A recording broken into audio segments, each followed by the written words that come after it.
Hello, എല്ലാവർക്കും higher secondary economics ക്ലാസ്സിലേക്ക് സ്വാഗതം.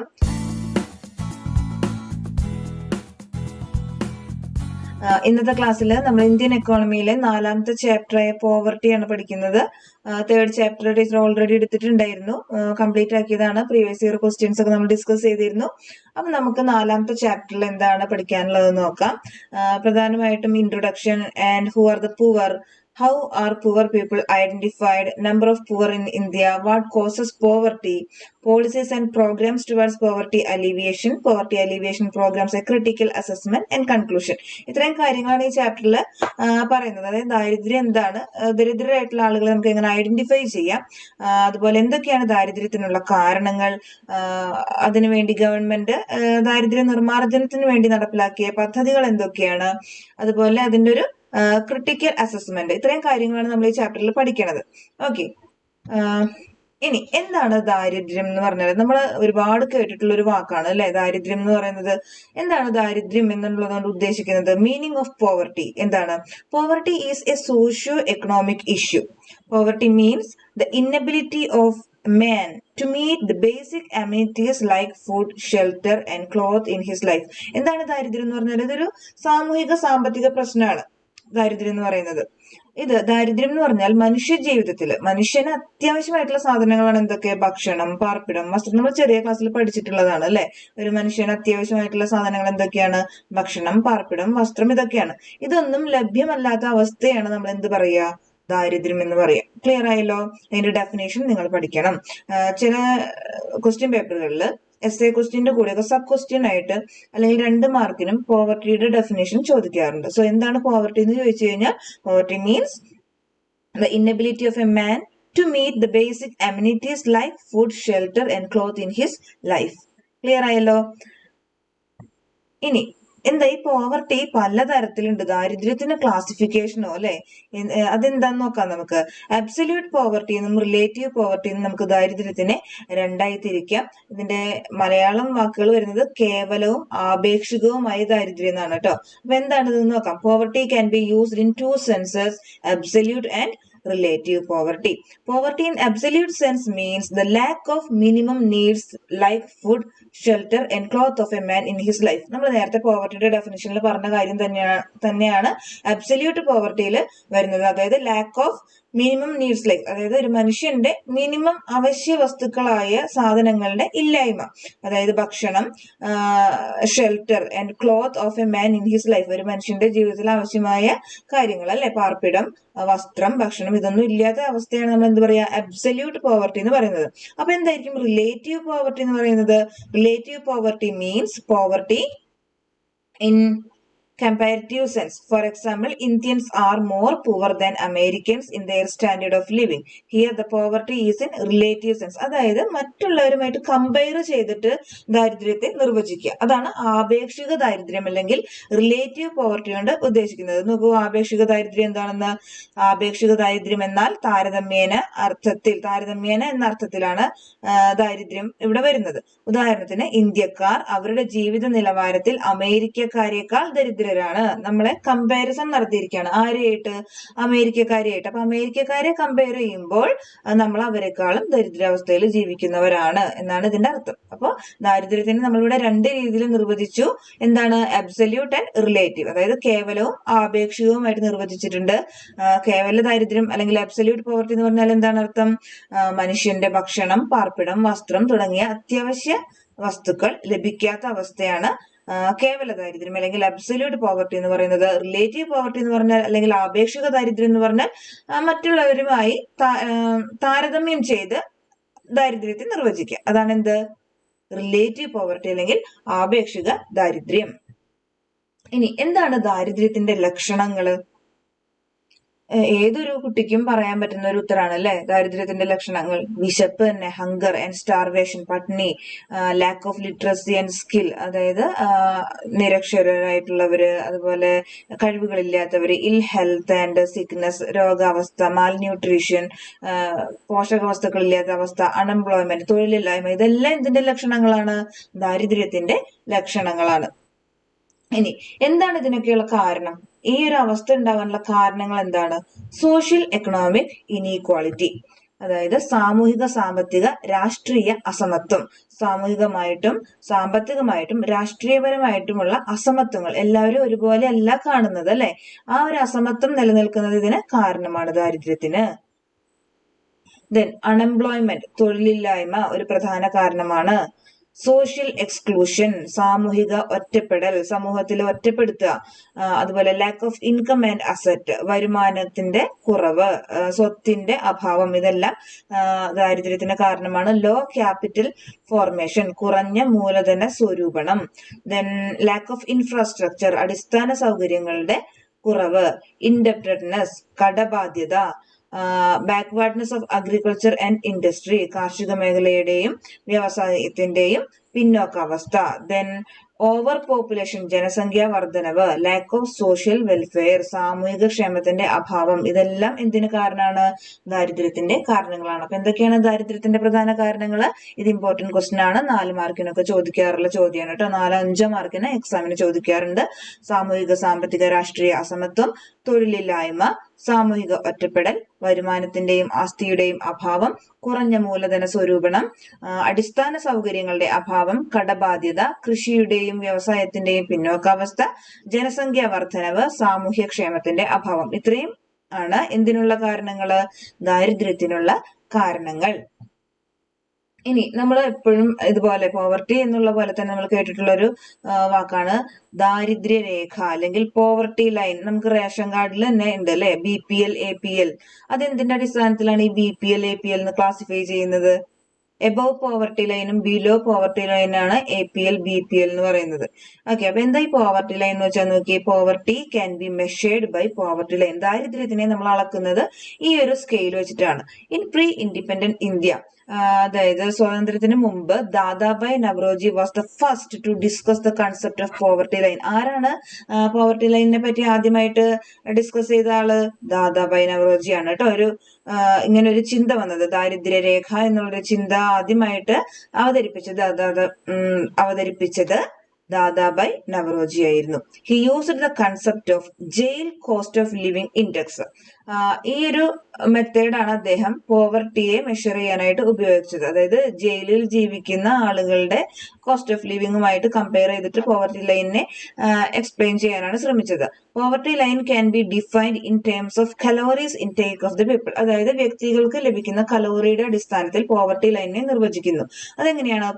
Poverty line was defined in rural areas as 2400 calories intake for a person and in urban areas as 2100 calories intake for a person. എന്താ rural area, urban area എന്നൊക്കെ വെച്ചാല്? Rural area എന്ന് പറഞ്ഞാല് ഗ്രാമപ്രദേശങ്ങളും urban area എന്ന് പറഞ്ഞാല് പട്ടണ പ്രദേശങ്ങളുമാണ്. അവിടെ താമസിക്കുന്ന ആളുകളിൽ ഒരു വ്യക്തിക്ക് മിനിമം ആവശ്യമായിട്ടുള്ള കലോറി എത്രയാണ്, അതിന്റെ അടിസ്ഥാനത്തിൽ പോവർട്ടി ലൈനിനെ ഡിഫൈൻ ചെയ്യുന്നത്. അതായത് ഗ്രാമപ്രദേശങ്ങളിലാണെങ്കിൽ ഒരു വ്യക്തിക്ക് മിനിമം 2400 കലോറി വേണം. അതിൽ കുറവാണെന്നുണ്ടെങ്കിൽ അവര് ബിലോ പോവർട്ടി ലൈനാണ്. അതാണ് അതിന്റെ അർത്ഥം. ഓക്കെ, ഇനി അർബൻ ഏരിയസിലാണെങ്കിലോ 2100 കലോറിയാണ് വേണ്ടത്. അതെന്താ ഈ വ്യത്യാസം വരുന്നത് റൂറൽ ഏരിയയിലും അർബൻ ഏരിയയിലും? എന്തായിരിക്കും? ഈ റൂറൽ ഏരിയയില് താമസിക്കുന്ന ആളുകൾ ഹെവി വർക്കുകൾ ചെയ്യുന്ന ആളുകളായിരിക്കും അല്ലെ. പാടത്തും പറമ്പിലൊക്കെ പണി ചെയ്യുന്ന ഹെവി ആയിട്ടുള്ള വർക്കുകൾ ചെയ്യുന്ന ആളുകളായിരിക്കും. അതുകൊണ്ട് തന്നെ അവരുടെ നല്ലൊരു ആരോഗ്യത്തിന് എന്ത് വേണം? കലോറീസ് കൂടുതൽ ആവശ്യമാണ്. അതുകൊണ്ടാണ് ദാരിദ്ര്യത്തിനെ നിർവചിക്കാനായിട്ട് റൂറൽ ഏരിയാസിൽ 2400 കലോറീസും അതുപോലെ അർബൻ ഏരിയാസിൽ 2100 കലോറീസും ഒരു മാനദണ്ഡമായിട്ട് വെച്ചത്. ക്ലിയർ ആണല്ലോ? അപ്പൊ പോവർട്ടി ലൈൻ എന്നുള്ള ഒരു കൺസെപ്റ്റ് ആദ്യമായിട്ട് ഇൻട്രൊഡ്യൂസ് ചെയ്തത് ദാദാബായ് നവറോജി ആയിരുന്നു. അതിന് അദ്ദേഹം യൂസ് ചെയ്തത് jail cost of living index എന്നുള്ളൊരു മെഷറാണ്. പിന്നെ പോവർട്ടി ലൈനിനെ ഡിഫൈൻ ചെയ്യാനായിട്ട് കലോറിയുടെ അടിസ്ഥാനത്തിലാണെങ്കിൽ റൂറൽ ഏരിയയിൽ ഒരു വ്യക്തിക്ക് 2400 കലോറിയാണ് ആവശ്യമായിട്ടുള്ളത്. Urban ഏരിയയിലാണെങ്കിലോ 2100 calories. ക്ലിയർ ആണല്ലോ? ഇത് തന്നെയാണ് ടീച്ചർ ഇവിടെ മലയാളത്തിലുള്ള കുട്ടികൾക്കും കൂടി, മലയാളത്തിൽ വരുന്ന കുട്ടികൾക്കും കൂടി വേണ്ടിയിട്ടാണ് മലയാളം കൂടി ഉൾപ്പെടുത്തിയിട്ടുണ്ട്. ദാരിദ്ര്യ രേഖയിലൂടെ ദാരിദ്ര്യം അളക്കാൻ കഴിയും. സ്വാതന്ത്ര്യത്തിന് മുൻപ് ഇന്ത്യയിൽ ദാരിദ്ര്യരേഖ എന്ന ആശയം ആദ്യമായി ചർച്ച ചെയ്തത് ദാദാബായ് നവറോജി ആയിരുന്നു. ഇന്ത്യയിലെ ദാരിദ്ര്യ നിരക്ക് കണക്കാക്കാൻ അദ്ദേഹം ജയിൽ ജീവിത ചെലവ് സൂചിക എന്ന ആശയം ഉപയോഗിച്ചു. ഒരാൾ തൊഴിൽ ചെയ്യാൻ ലഭിക്കേണ്ട ഊർജത്തിന്റെ കലോറി അളവ് കണക്കിലെടുത്തും ദാരിദ്ര്യരേഖയെ നിർവചിക്കാം. അതെങ്ങനെയാണ്? ഗ്രാമീണ മേഖലയിൽ ഒരു വ്യക്തിക്ക് പ്രതിദിനം ഒരു ദിവസം 2400 കിലോ ഇല്ല കേട്ടോ, കലോറി എന്നാണ്. 2400 കലോറി ഊർജവും നഗരപ്രദേശങ്ങളിൽ പ്രതിദിനം 2100 കലോറി ഊർജവുമാണ് വേണ്ടത്. 2400 കിലോ ഒരു മനുഷ്യന് കഴിക്കാൻ പറ്റുമോ? എന്തൊരു മണ്ടത്തരാണല്ലേ, ടൈപ്പ് ചെയ്തിട്ട് ശ്രദ്ധിച്ചില്ലേ, sorry.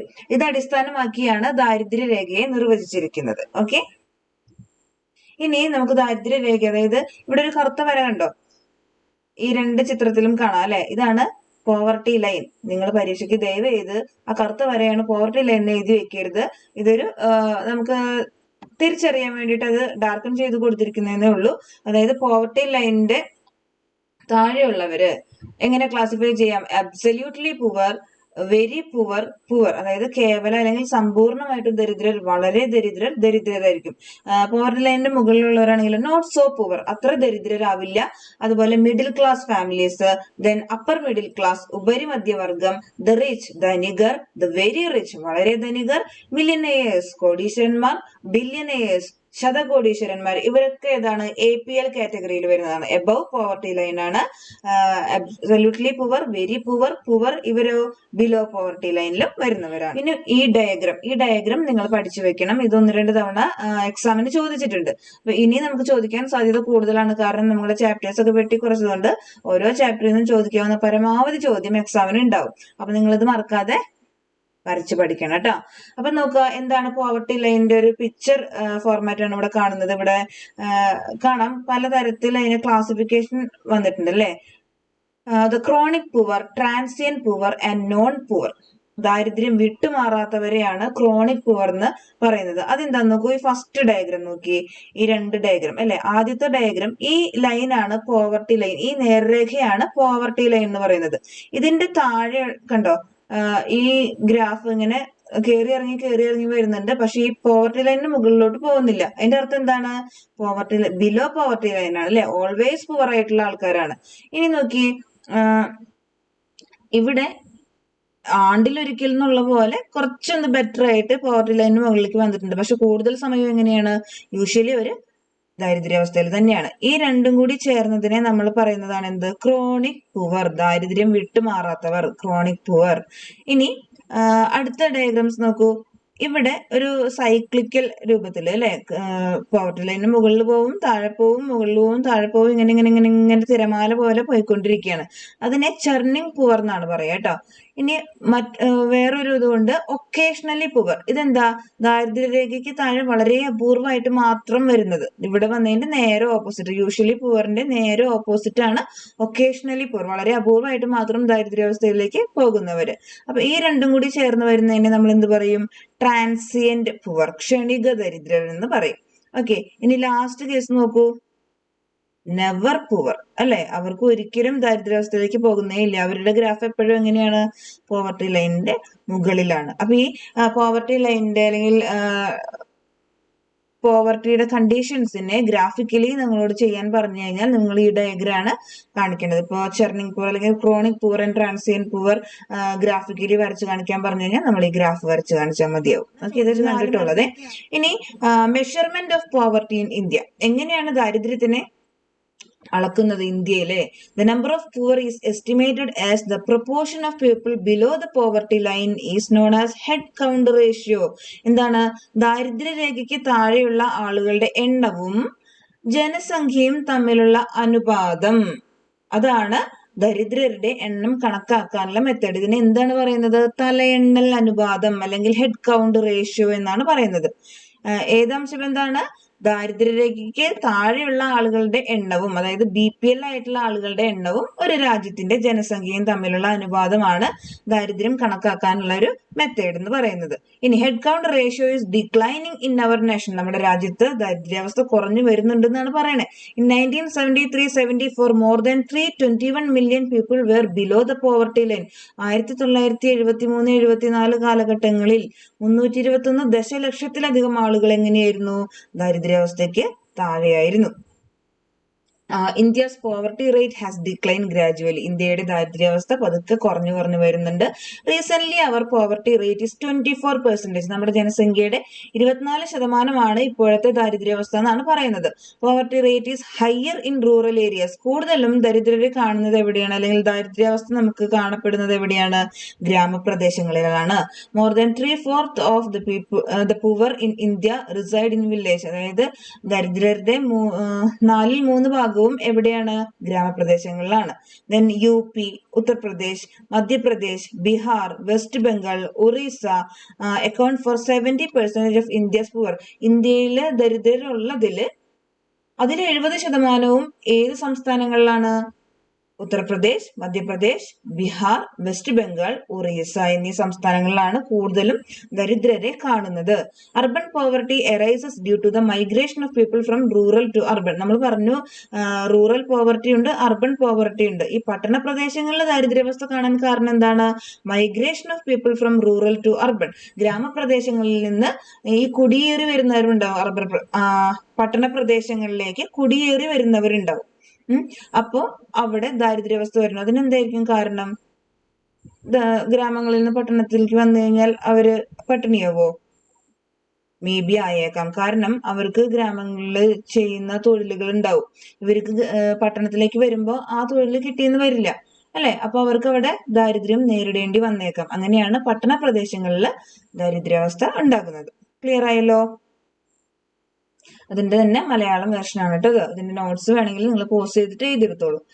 Then poverty alleviation or eradication programmes. എന്തൊക്കെയാണ് ഗവൺമെന്റ് ദാരിദ്ര്യ നിർമ്മാർജ്ജനത്തിനായി നടപ്പിലാക്കിയ പരിപാടികൾ? ദാരിദ്ര്യ നിർമ്മാർജ്ജന നയങ്ങളും പരിപാടികളും. The government's approach to poverty reduction was of 3 dimensions. ദാരിദ്ര്യ നിർമ്മാർജ്ജനത്തിന് ഇന്ത്യ ത്രിമുഖ സമീപനമാണ് സ്വീകരിച്ചത്. അതിൽ ഫസ്റ്റ് അപ്രോച്ച് എന്ന് പറയുന്നത് ഗ്രോത്ത് ഓറിയന്റഡ് അപ്രോച്ച് ആണ്. A rapid increase in GDP or per capita income helps to increase economic growth. അതായത് GDP എന്ന് പറഞ്ഞാൽ എന്താ? Money value of all final goods and services produced within the country during an accounting year. ഒരു രാജ്യത്ത് ഉൽപ്പാദിപ്പിക്കുന്ന സാധന സേവനങ്ങളുടെ പണമൂല്യം ആണ് എന്ത്? GDP എന്ന് പറയുന്നത്. അതിന്റെ വളർച്ച അനുസരിച്ചാണ് നമ്മുടെ രാജ്യം വളരുന്നുണ്ടോ ഇല്ലയോ എന്നുള്ളത് കണക്കാക്കുന്നത് കേട്ടോ. Rapid increase in GDP or per capita income helps to increase economic growth. ഒരു രാജ്യത്തിന്റെ വളർച്ചയ്ക്ക് അത് വളരെ സഹായകമായിട്ടുണ്ട്, GDP-യിലുള്ള വളർച്ച. The benefits of economic growth gradually would spread to all sections of society. Economic growth എന്ന് പറഞ്ഞാൽ എന്താ? സാമ്പത്തിക വളർച്ചയാണ് അല്ലെ? അത് പതുക്കെ സൊസൈറ്റിയുടെ എല്ലാ സെക്ഷനിലേക്കും സ്പ്രെഡ് ആവുന്നു, പടരുന്നു. The benefits will trickle down to the poor sections of society by equal distribution of income and wealth. ഇത് എന്തിനു ഹെൽപ്പ് ചെയ്യും? ദരിദ്രാവസ്ഥ ഇല്ലാതാക്കാനായിട്ട് ഹെൽപ്പ് ചെയ്യും. എങ്ങനെയാണെങ്കിൽ നമുക്ക് ഈ കിട്ടുന്ന ബെനിഫിറ്റ്സ് തുല്യ രീതിയിൽ വരുമാനവും സമ്പത്തും എല്ലാം തുല്യ രീതിയിൽ വിതരണം ചെയ്തു കഴിഞ്ഞാൽ ഈ ദാരിദ്ര്യാവസ്ഥയ്ക്ക് കുറെ കുറവ് വരുത്താനായിട്ട് സാധിക്കും. This was the major focus of planning between 1950 and 1960. 1950-60 ഇടയിലുള്ള കാലഘട്ടങ്ങളിൽ ഇതായിരുന്നു പ്രധാന ലക്ഷ്യം എന്ന് പറയുന്നത്. Green revolution, land reforms and industrialisation helped to reduce the poverty in this context. അതുകൊണ്ട് തന്നെ നമുക്കറിയാം പഞ്ചവത്സര പദ്ധതി ആരംഭിച്ചതാണ് 1951 മുതൽ പഞ്ചവത്സര പദ്ധതി ആരംഭിച്ചതാണ്.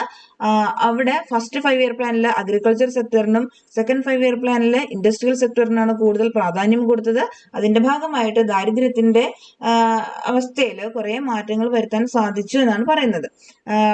ഗ്രോത്ത് ഓറിയന്റഡ് അപ്രോച്ചിനെ എന്താ പറയാ? വളർച്ചോന്മുഖ സമീപനം. GDP-യിലും പ്രതിശീർഷ വരുമാനത്തിലുമുള്ള ദ്രുതഗതിയിലുള്ള വർധനവ് സാമ്പത്തിക വളർച്ച വർദ്ധിപ്പിക്കാൻ സഹായിച്ചു. സാമ്പത്തിക വളർച്ചയുടെ നേട്ടങ്ങൾ ക്രമേണ സമൂഹത്തിലെ എല്ലാ വിഭാഗങ്ങളിലേക്കും കിനിഞ്ഞിറങ്ങും എന്ന് ഈ സമീപനം പ്രതീക്ഷിച്ചു. വരുമാനം തുല്യമായി വിതരണം ചെയ്യുന്നതിലൂടെ ആനുകൂല്യങ്ങൾ സമൂഹത്തിലെ ദരിദ്ര വിഭാഗങ്ങളിലേക്ക് എത്തുമെന്നും കരുതപ്പെട്ടു. 1950-കളിലും 60-കളിലും ആസൂത്രണത്തിന്റെ പ്രധാന ഊന്നൽ ഇതായിരുന്നു. എന്ത്? ദാരിദ്ര്യ നിർമ്മാർജ്ജനം. ഹരിത വിപ്ലവം, ഭൂപരിഷ്കരണം, വ്യവസായവൽക്കരണം എന്നിവ ഈ പശ്ചാത്തലത്തിൽ ദാരിദ്ര്യം കുറയ്ക്കാനായിട്ട് സഹായിച്ചിട്ടുണ്ട്. ടീച്ചർ നേരത്തെ പറഞ്ഞ കാര്യം തന്നെയാണ്, ഒന്നുകൂടെ വായിച്ചു തന്നു മാത്രം കേട്ടോ. ഇനി സെക്കൻഡ് അപ്രോച്ച് എന്താണ്? Employment generation program. തൊഴിൽ രൂപീകരണ പദ്ധതികൾ. The employment generation programs made a major attention towards poverty alleviation from third 5-year plan. മൂന്നാമത്തെ പഞ്ചവത്സര പദ്ധതി മുതലാണ് ഈ തൊഴിൽ രൂപീകരണത്തിന് കൂടുതൽ പ്രാധാന്യം കൊടുത്തത്. Such programs include self-employment and wage employment programs. തൊഴിൽ രൂപീകരണ പദ്ധതികളിൽ സ്വയം തൊഴിൽ പദ്ധതികളും വേതന തൊഴിൽ പദ്ധതികളും ഉൾപ്പെട്ടിരുന്നു. Self-employment programs എന്തൊക്കെയായിരുന്നു? Many self-employment programs were introduced by the government during the plan period. REGP, Rural Employment Guarantee Program, PMRY, Prime Minister's Rozgar Yojana, SJSRY, Swarna Jayanti Sahari Rozgar Yojana, etc. are main such programs. Such programs provide employment opportunities for both rural and urban poor. Earlier, under self-employment programs, financial assistance was given to individuals and families by the government. അതായത് ഈ self employment പ്രോഗ്രാമിന്റെ സ്വയം തൊഴിൽ പദ്ധതികൾ കണ്ടെത്തുന്നതിന്റെ ഭാഗമായിട്ട് വ്യക്തികൾക്കും കുടുംബങ്ങൾക്കും ഒക്കെ വായ്പകളൊക്കെ അനുവദിച്ചിരുന്നു. Since 1990s, this approach has been changed. 1990 മുതൽ ഇതിൽ ചെറിയൊരു മാറ്റം വരുത്തി. Such programs has been encouraged by SHGs, self help groups. കുടുംബശ്രീകളൊക്കെ ഇല്ലേ, അതാണ് ഈ സെൽഫ് ഹെൽപ്പ് ഗ്രൂപ്പ്സിൽ പ്രധാനമായിട്ട് വരുന്നത് കേട്ടോ. SHGs are encouraged to small savings and lend money themselves for self-employment activities. Later, the government provide partial financial assistance to SHGs through banks. SGSY, Swarna Jayanti Gram Rozgar Yojana is one such program.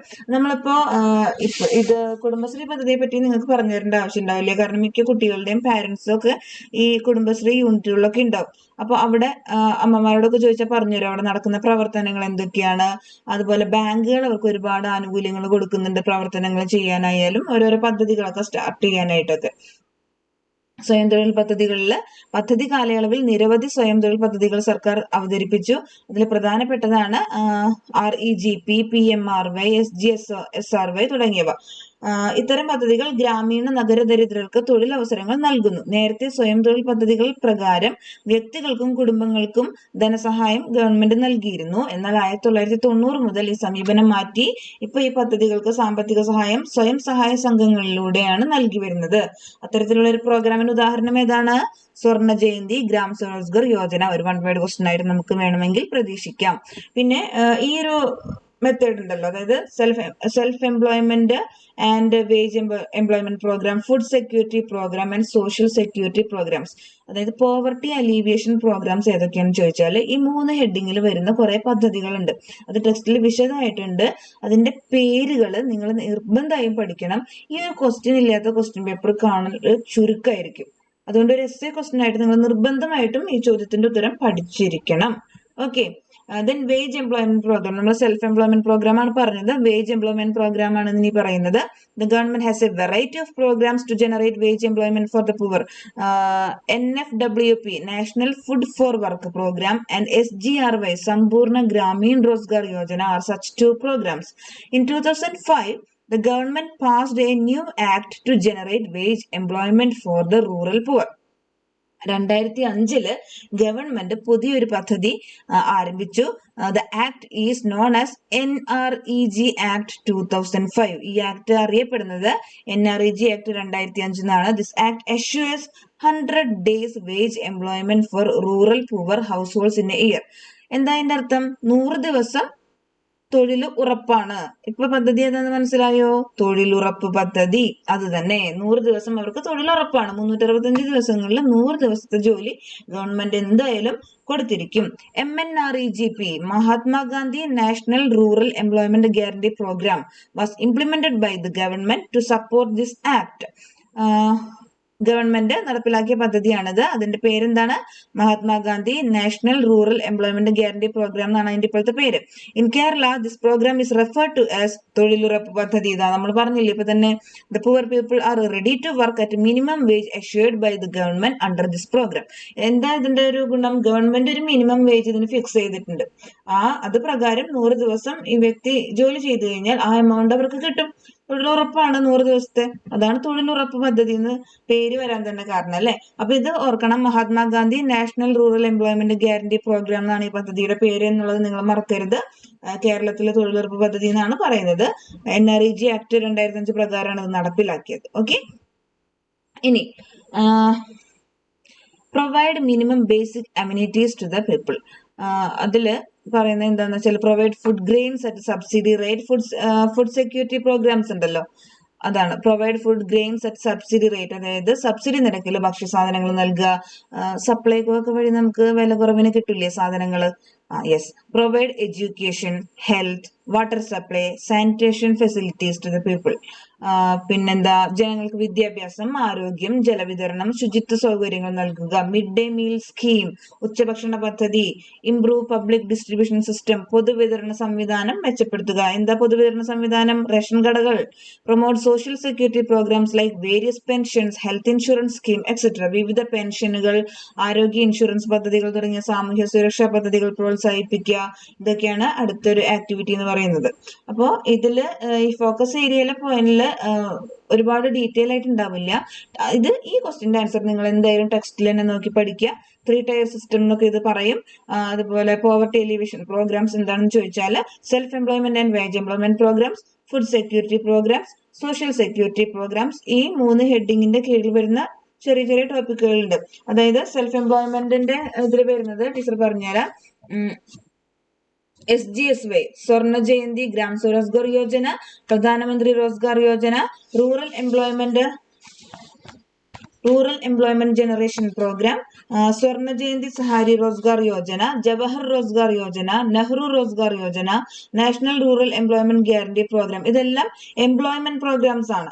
ഇനി food security programmes ആണെങ്കിലോ public distribution system, integrated child development scheme, mid day meals at schools, Annapurna scheme, Antyodaya Anna Yojana. ഇതെല്ലാം food security programmes ആണ്. Social security പ്രോഗ്രാംസിൽ വരുന്നത് Aam Aadmi Bima Yojana, Indira Gandhi national old age pension scheme, Rashtriya Swasthya Bima Yojana, Atal pension Yojana, Janashree Bima Yojana, then Pradhan Mantri Jeevan Jyoti Bima Yojana, Pradhan Mantri Suraksha Bima Yojana, national social assistance programme. ഇങ്ങനെ ഒരുപാട് പദ്ധതികളുണ്ട്. ഇതിൽ കുറച്ച് നമ്മുടെ ടെക്സ്റ്റ് ബുക്കിലുള്ളൂ. ടെക്സ്റ്റ് ബുക്കിലുള്ളതിന്റെ പേരുകളെങ്കിലും നിങ്ങൾ നിർബന്ധമായിട്ടും പഠിച്ചിരിക്കണം. ഇത് എസ്എ ക്വസ്റ്റൻ ആയിട്ട് ചോദിക്കാറുണ്ട്. അതല്ലെങ്കിൽ എന്തൊക്കെയാണ് വേജ് എംപ്ലോയ്മെന്റ് പ്രോഗ്രാംസ് എന്ന് ചോദിക്കാറുണ്ട്. 4 മാർക്കിന് എക്സ്പ്ലെയിൻ ചെയ്യാനായിട്ട് ചോദിക്കാറുണ്ട്. ഇതിൽ ഏതെങ്കിലും ഒരെണ്ണം ചോദിക്കാം. അങ്ങനെ എങ്ങനെ വേണമെങ്കിലും ചോദിക്കാൻ ചാൻസുകൾ ഉണ്ട്. സോ നിങ്ങൾ ഇതിന്റെ ഉത്തരം എസ്എ ക്വസ്റ്റൻ ആയിട്ട് തന്നെ പഠിച്ചു വെക്കുക. അതുകൊണ്ട് ഇതിൽ 1 വേർഡ് ചോദിച്ചാലും ഷോർട്ട് ആൻസർ ക്വസ്റ്റൻ ആയാലും നിങ്ങൾക്ക് അപ്പോൾ എഴുതാൻ പറ്റും. ഇനി എന്താണ് ക്രിട്ടിക്കൽ അസസ്മെന്റ്? നമുക്കറിയാം എന്തൊരു കാര്യം നടപ്പിലാക്കിയാലും അതിനെ പ്രതികൂലിച്ച് പറയാനായിട്ട് ആളുകൾ ഉണ്ടാവും. അപ്പൊ ഇവിടെ എന്താണ് ഈ പ്രോഗ്രാംസിനുള്ള ക്രിറ്റിസിസം വരുന്നത് നോക്കൂ. Critical assessment of poverty alleviation programmes. The programmes benefited to non poor due to unequal distribution of income and assets. വരുമാനത്തിന്റെ ആസ്തികളിലെ അസമത്വം കാരണം പദ്ധതികൾ ദരിദ്രർക്ക് പ്രയോജനം ചെയ്തിരുന്നില്ല. ഓക്കെ, അതായത് വേണ്ട ആളുകൾക്കല്ല ഈ പ്രോഗ്രാമിന്റെ ബെനിഫിറ്റ്സ് ഒന്നും കിട്ടിയിരുന്നതെന്ന്. No sufficient allocation of amount of resources for the programmes. അതായത് വേണ്ടത്ര വിഭവങ്ങളൊന്നും അനുവദിച്ചിരുന്നില്ല, വേണ്ടത്ര റിസോഴ്സസ് അവൈലബിൾ ആയിട്ട് ഇല്ല ഈ പദ്ധതികൾ നടപ്പിലാക്കാനായിട്ട്. Resources inefficiently used and wasted. അതായത് കൃത്യമായ രീതിയിൽ എല്ലാ റിസോഴ്സസ് ഉപയോഗിക്കുന്നതും ആവശ്യമില്ലാതെ ഒരുപാട് വേസ്റ്റ് ആയി പോകുന്നുണ്ട് കറക്റ്റായ രീതിയിൽ ഉപയോഗിക്കാത്തതുകൊണ്ട്. Then corruption became serious issue. അഴിമതി ഇതിന്റെ പ്രധാനപ്പെട്ട ഒരു പ്രശ്നമാണ്. Then no successful implementation of the programmes. പദ്ധതികളൊന്നും കാര്യക്ഷമമായി നടപ്പിലാക്കുന്നില്ല. ഒരുപാട് പദ്ധതികൾ ആരംഭിക്കുന്നുണ്ടെങ്കിലും എല്ലാം ഒന്നും സക്സസ്ഫുൾ ആയിട്ട് നടക്കുന്നില്ല. ഓക്കെ, അപ്പൊ അതാണ് വരുന്നത്. ഈ ചാപ്റ്ററിൽ ഇത്രയും കാര്യങ്ങൾ നമുക്ക് പഠിക്കാനുള്ളത്. എന്ത് പെട്ടെന്ന് കഴിഞ്ഞു അല്ലെ? അപ്പൊ പോവർട്ടി എന്ന് പറയുന്ന ചാപ്റ്റർ ഇത്രയേ ഉള്ളൂ. ടീച്ചർ ക്വസ്റ്റ്യൻ പേപ്പർ ചെയ്യാം. ചാപ്റ്റേഴ്സ് എടുത്ത് തീർന്നതിന് ശേഷം, അതായത് മറ്റു ചാപ്റ്റേഴ്സിന്റെയും ഇതുപോലെ വീഡിയോസ് ഇട്ട് തരാം. അതിനുശേഷം നമ്മൾ റിവിഷൻ ക്ലാസ്സുകൾ സ്റ്റാർട്ട് ചെയ്യും. ഇത്രയും ദിവസം ഇടാതിരുന്നത് വേറൊന്നുമല്ല, സെക്കൻഡ് ഇയറിന്റെ ക്ലാസ്സുകൾ തുടങ്ങിയോണ്ടാണ് ടീച്ചർ ഇതിന് കൂടുതൽ ഇമ്പോർട്ടൻസ് കൊടുക്കാഞ്ഞത്. അപ്പൊ ഇനിയുള്ള ദിവസങ്ങളിൽ ടീച്ചർ ഓരോ ചാപ്റ്റർ ആയിട്ട് ഇട്ട് തരാം. അതിനുശേഷം ഓരോ വർഷത്തെയും ക്വസ്റ്റ്യൻ പേപ്പർ ആയിരിക്കും നമ്മൾ റിവിഷൻ ചെയ്യുന്നുണ്ടാവുക. ഓക്കെ, അപ്പൊ നമുക്ക് അടുത്ത ക്ലാസ്സിൽ കാണാം. ബൈ.